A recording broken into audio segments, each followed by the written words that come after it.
ચૂંટણી રણનીતિથી જીતાય છે। આ વખતે બિહારની અંદર બીજેપીએ સાબિત કર્યું છે।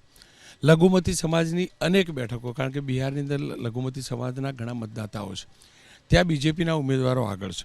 બે બેઠકની વાત કરીશ, કિશનગંજ અને તિઘરા। આ બંને બેઠક પર બીજેપીના ઉમેદવાર આગળ છે। અત્યાર સુધી આ બંને બેઠક બીજેપી પાસે ક્યારેય આવતી નહોતી। કિશનગંજની વાત કરી લઉં તો ભાજપના સ્વીટીસિંહ 1147 મતથી આગળ છે, અને એવી બેઠક છે જ્યાં 72% મતદાતાઓ મુસ્લિમ છે, લઘુમતી સમાજના છે। તો બીજી તરફ ઇતિહાસમાં પહેલીવાર તિઘરા બેઠક જ્યાં 80% લઘુમતી સમાજના મતદાતાઓ છે, અને ત્યાં સીપીઆઈ જે ખરું એનો વર્ષોથી કબજો રહેલો છે। અત્યાર સુધીની અંદર આ બેઠક પર ક્યારેય બીજેપી જીત્યું નથી, સીપીઆઈનો ગઢ ગણાય છે।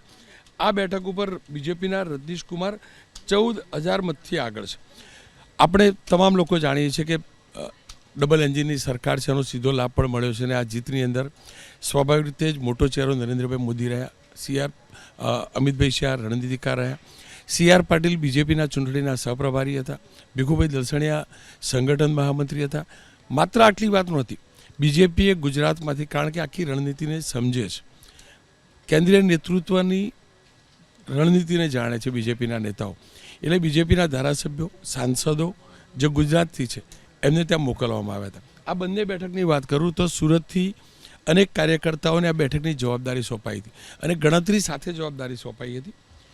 હું જે જાણું છું એ પ્રકારે દિનેશ રાજપુરોહિત CR પાટીલના ઘણા નજીકના છે, બીજેપીના કોર્પોરેટર પણ છે, એમની આખી ટીમને આ બંને બેઠકની જવાબદારી સોંપાઈ હતી। ક્લિયર કહેવાયું હતું કે આ બંને બેઠકો જીતવી અઘરી છે, આ પ્રકારના સમીકરણ છે, જીતવી જરૂરી છે અને જીતવી જ છે।